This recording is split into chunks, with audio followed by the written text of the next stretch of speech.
Next, we move on to the examples of plant hormones. In that, the first category is auxins. So, auxins, actually the term was coined by E.W. Wendt in 1928.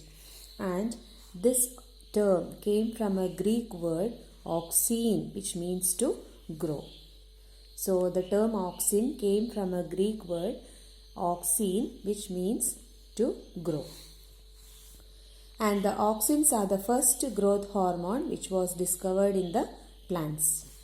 And these auxins, they act as powerful growth stimulants. That means they stimulate the growth or increase the growth of plants and are effective even at low concentration. So even if the amount of auxins are very less in the plant body, they are acting as powerful growth stimulants.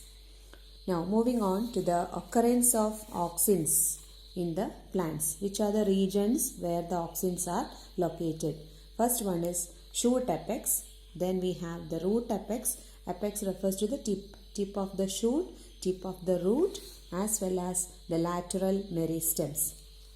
Now, one common example of the auxin is IAA, which stands for indole 3-acetic acid.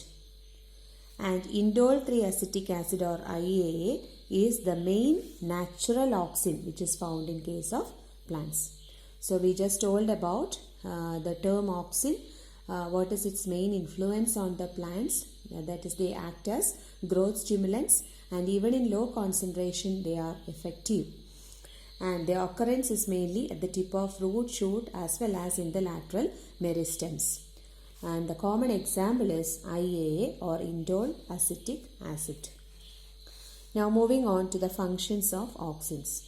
First function, promote the growth of stem, roots and fruits by cell elongation. So we know that the plant cell wall is made of cellulose.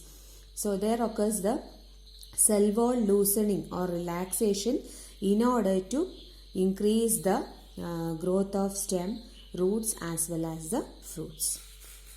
Second one, delay leaf senescence. Senescence refers to aging.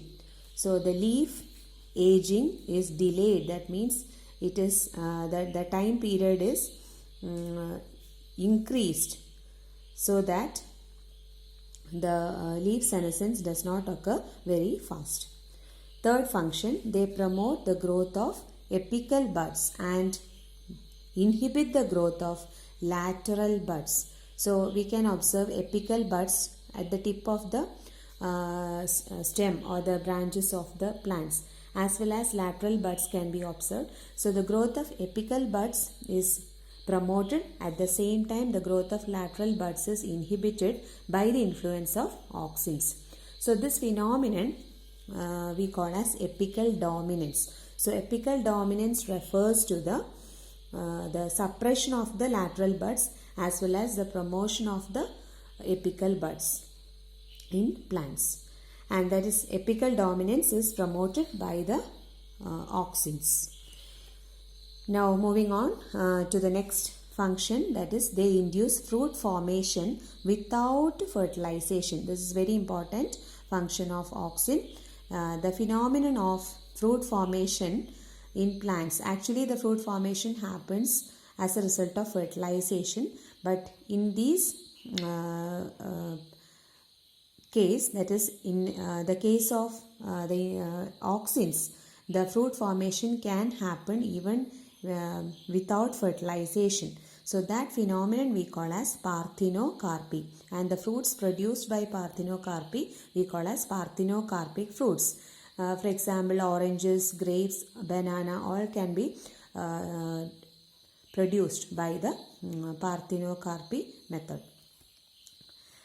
And the fruits produced as a result of parthenocarpy, they are seedless fruits. That's about the function of auxins.